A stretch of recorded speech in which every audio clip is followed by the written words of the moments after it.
मजबूरियों के हाथ बिक गए सभी जज्बात, बिक गए सभी जज्बात। आइए आज कहानी सुनाते हैं ईद गाएगी। ऐसी कहानी, ग्रामीण अंचल कहानी जो कि हमें सोचने पे मजबूर करती है।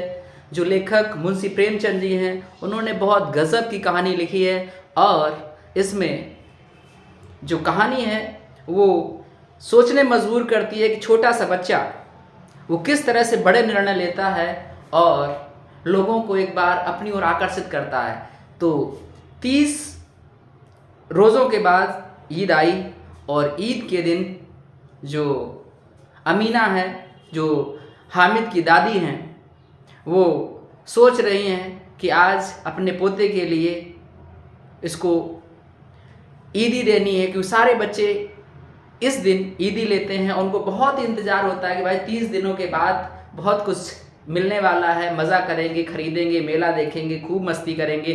लेकिन जो हामिद है, उसके पिताजी पिछले साल ही हैज़े से गुज़र गए थे और उसकी माँ को पीलिया हो गया था। तो आज 8 साल का छोटा बच्चा, अनाथ बच्चा है, उसके भरण पोषण की जिम्मेदारी सिर्फ उसकी दादी पर है और दादी पूरे भरसक प्रयास करती है कि किसी तरह से हमारा जो नाती है ये खुश रहे। लेकिन उस अमीना के पास सिर्फ 8 पैसे हैं, जिसमें से 5 पैसे में बच्चे के लिए कुर्ता पैजामा सिलवा दिया था। अब उसके पास सिर्फ 3 पैसे बचे हुए हैं। उन सभी जो उसके दोस्त थे, किसी के पास 10 पैसे थे, किसी का 12 पैसे थे, किसी के पास 15 पैसे थे, लेकिन बेचारा हामिद, उसकी दादी के पास सिर्फ 3 पैसे थे। और जो अमीना है वो मन ही मन सोच रही है, रो रही है कि हम इतना सारा हमारे पास नहीं है जो कि हम अपने बच्चे को दे सकें।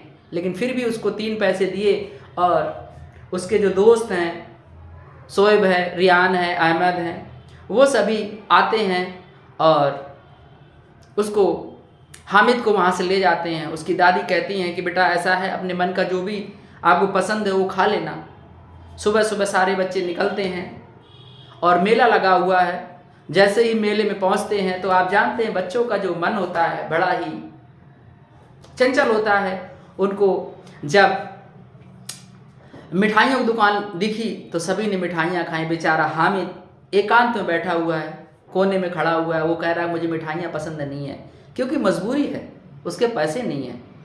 फिर उसके बाद सारे बच्चे झूला झूलते हैं।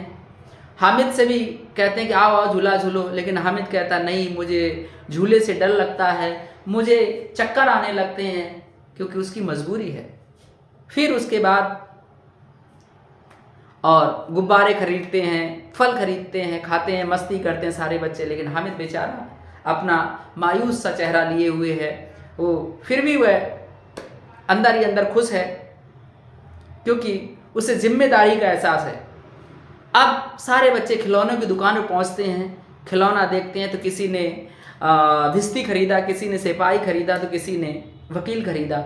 सब अपने अपने खिलौनों को लेके बड़े ही खुश हैं। लेकिन हामिद ने कुछ नहीं खरीदा है।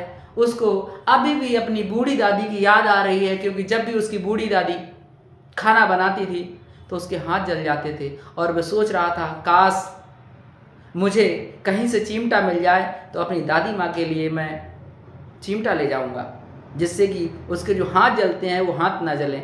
उसको दर्द का एहसास है। कुछ मेले में घूमते घूमते उसको एक ऐसा विक्रेता दिखा जिसके पास चिमटा था। उसने पूछा कि भैया ये चिमटा कितने का है? उसने बताया कि 5 पैसे का। लेकिन बेचारा हामिद, उसके पास तो सिर्फ 3 ही पैसे हैं ना। उसने बार्गेनिंग की, पूछा भैया ऐसा करो, मेरे पास 3 पैसे, क्या 3 में दे दोगे? तो पहले तो उसने मना किया दुकानदार ने। फिर उसने सोचा कि ये छोटा बच्चा है, चलो ऐसा करते हैं, इसको दे ही देते हैं। तो उस हामिद ने उस चिमटा ले लिया, चिमटा को लिया। आज वो बड़ा ही खुश है और ऐसे अपने कंधे पर रखा जैसे कि कोई बंदूक रखता है, बंदूक की तरह उसको रख रखा है। और वह वहाँ से जब उसके दोस्त उसको देखते हैं कि यार तूने ये क्या खरीद लिया? उसने कहा देखो, ये जो तुमने खिलौने खरीदे ना, ये खिलौने तुम्हारे एक बार में गिरे तो टूट जाएंगे, पानी अगर इन पे पड़ा तो गल जाएंगे। हमारा चिमटा ऐसा है, गिर जाए तब भी नहीं टूटेगा, पानी में डाल दो कुछ भी नहीं होगा, आग में डालो तब भी कुछ नहीं होगा, मतलब ये बिल्कुल सेफ है। तो ठीक है, सभी अपने अपने वक्तव्य दे रहे थे और हामिद भी खुश है। अब सभी बच्चे वहाँ से पूरा लौटते हैं अपनी टोली के साथ में, अपने अपने घरों में जाते हैं। तो जैसे ही घर में जाते तो और भी बच्चे होते हैं घरों में, तो आपस में जब छीना झपटी होती तो उन सभी बच्चों के अपने अपने खिलौने टूट जाते हैं और उनके हाथ में कुछ नहीं रहता है। जब हामिद की दादी सुनती हैं हामिद की आवाज़ तो उसको बुलाती, आओ आओ बेटा, मेला से लौट आए?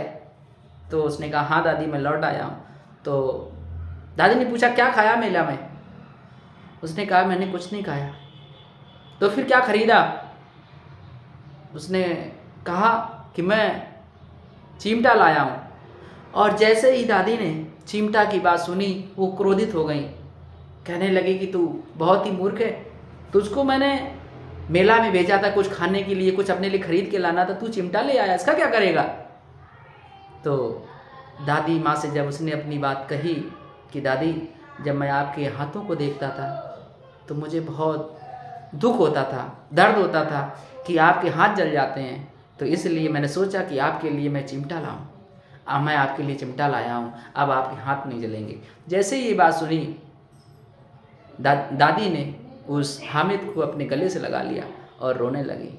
ये कहानी हम सभी को सिखाती है कि अभाव हमें कितने जिम्मेदार और कितने होशियार बना देते हैं। अपनी जो ज़रूरत की चीज़ लेनी चाहिए थी उस समय, जो बच्चे की ज़रूरत होती खेल कूद खिलौने को, उसको भूल जाते हैं, अपनी मजबूरियों में अपने आप को ऐसा बना देते हैं जो कि निर्णय हमें अच्छे से लेने के लिए बाध्य कर देते हैं। धन्यवाद।